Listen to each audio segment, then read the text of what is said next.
Race 3 of the British Formula 3 International Series at Croft being led by Sergio Perez, and there is Staller at the start. Oliver Turvey making up another place. Easy as Henry Arundel off onto the grass. Kelvin as he grabs that spot though. Yeah, and rejoining after an uneventful off-start, Salman Al Khalifa there in the national class. And Turvey is very good on that corner. Remember, he dived inside Grubmuller very late there and pulled the manoeuvre off, and that looks a bit tight going into the hairpin. For fourth in the national class, Einar diving inside Niall Quinn. Quinn takes the sweeping line on the exit. Better traction, but in these conditions, maybe not enough. Looks like the Scandinavian will just be in front. Yes, the Icelandic driver turns in fourth. Stefan Wilson keeping a watching brief in sixth place. Don't forget Andy Merrick, Jake Bridger and Steven Guerrero, the top three in the national class. And here is Sergio Perez, the race leader, now starting to ease away out front. And it's been a while since Honda have won, really, since the Mercedes Armada arrived. Last win for them, Thruxton 2006, Oliver Jarvis for the Carlin team. And they've got everything crossed. Carlin also looking at a national class win. This is Andy Merrick, winner of both races in the season opener at Alton Park, in conditions not that dissimilar to these. So he's having a good battle at the front of the championship class cars as well. His closest national rival is still 3 or 4 cars behind, and that is Jay Bridger. So Kelvin, he's having a really good run to open his season.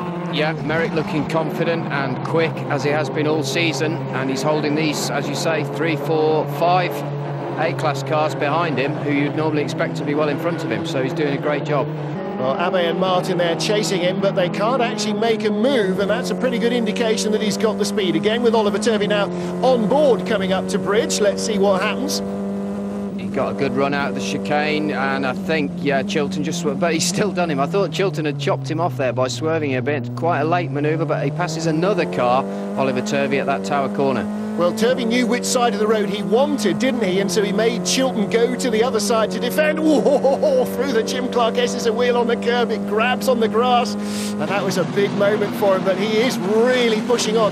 And that's an indication of how livid with himself he is after stalling at the start, I reckon. Here's the fourth place battle then. Mustonen right behind Jurieri, right behind Al Jaswari, and behind Andy Merrick. That is Sam Abe there with John Martin behind him and Ali Jackson in front. That's 9th, 10th and 11th. The Double R team looking like they could do with a little bit of assistance at the moment, getting some drivers up to the sharp end of the grid. Al Jaswari might lose this position. We might have Miguel's up to 3rd and 4th in a moment. Jurieri had a really good run at him there through Hawthorne. He's finding grip where Al Jaswari isn't, Kelvin. He's putting a lot of pressure on. He's driving really well here, Guerrero. He looks confident, and he's got another run here on the back straight. The car, I heard one of the other teams say the car's quicker than the Dallara on the straight, and it certainly looks like he's close enough and nips inside on the brake. Good driving. Exactly what we saw Turvey do, forcing the driver to defend the racing line and going down the inside, which is just about as grippy as the outside. Mustonen losing a little ground, and he needs to close up through the S's here. Sunny 1 and 2, this double right-handed complex, not really an overtaking place, but from here you can start to construct a move at the hairpin if you can be really ultra neat and kill that understeer. Ooh, Al Jaswari drifting out wide there. Mustonen had a very tight line. Here we go. Yeah, Al Jaswari was slow out of the corner, so that was a relatively easy pass for Mustonen. Yeah, very unusual to pass into the beginning of the S's there. That really does take a mistake from the driver in front. So Mustonen goes up to 5th, and Al Jaswari from 4th to 6th in half a lap since Tower. So not a good lap in his score sheet, I'm afraid. Well, Kevin, I was just saying Double R could do with the brake, and it looks as though they might be getting one as the track dries. Mustonen has stopped sagging down the order and is now starting to climb back up. Yeah, Mustonen looking strong, but also looking very strong to me is this man, Oliver Turvey, who, remember, stalled at the start, but he's certainly got a quick car now. We've seen him make a couple of great passes. We're on the front straight here, and he'll be kicking himself for that poor start. Yeah, he should have been 7th into the first corner, and in fact he was about last. And if he picked off another 3 or 4 cars, as he has done, he could well be in a podium position by now. Of course, He won the first race of the championship, and he's at the back of this queue, and he's pretty well placed. It looks like he's closing. Yes, he is, and that's Sam Abe right in front. He's got the run down to Tower, and he's passed everybody here that he's tried.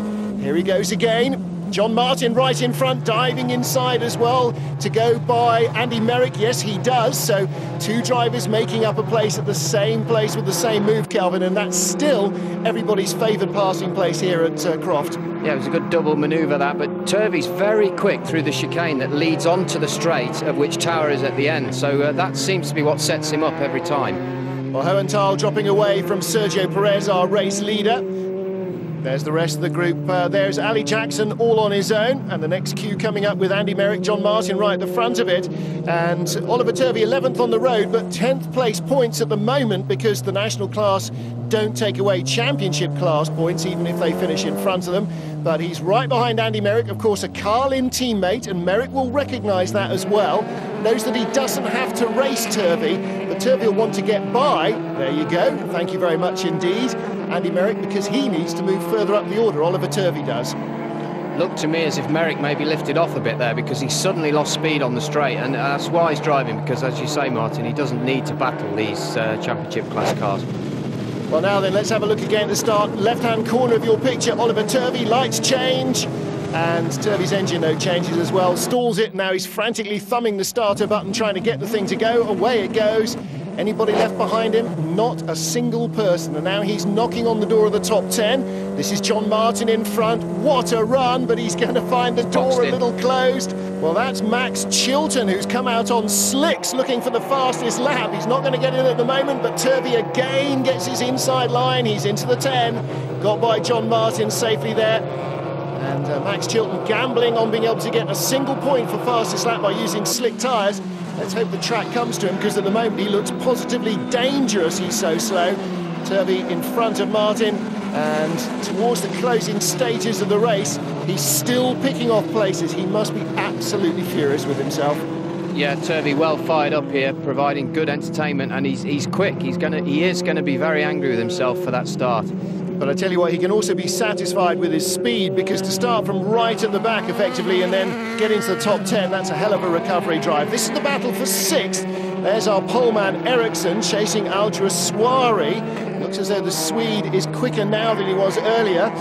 Giulieri flirting with those little stand-up barriers at the edge. He's in 4th place. There's his teammate Riccardo Teixeira. Now, he, like Nick Tandy, probably should be benefiting from a track that clearly suits the McGows, but of course that first corner instant, he was really completely innocent, so he must be feeling pretty aggrieved as well.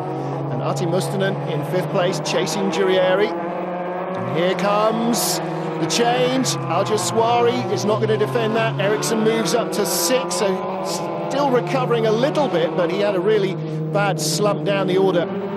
Race leader still Sergio Perez, the Mexican, heading towards the start of the final lap here in round 3 of the series at Croft, and also perhaps about to write some history, because T-Sport have had a very good run of success in the national class, winning the title in the last 2 seasons. Last year, of course, with Sergio Perez, but they have never won a fully fledged British Formula 3 race. Sebastian Hohenthal second. Look at that though, Kelvin.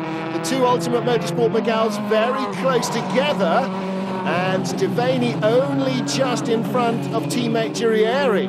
Yeah, they're sliding around quite a lot. The circuit seems to be drying out a bit, and obviously the wet weather tyres being softer wearing. Guerreri's got a great run through the chicane here. Devaney guards the inside, so will he be able to carry this off around the outside? It's the last lap. Don't hit each other. He's done it. Guerreri's done it around the outside. Good move. And so, has he done it now? Devaney's got to run back on him out of the quick S's, but Guerreri's got the inside for the next corner, and yeah, he holds the position. Oh, thank goodness for that. I was waiting for it all to go completely wrong when they were wheel-to-wheel through the Jim Clark S's.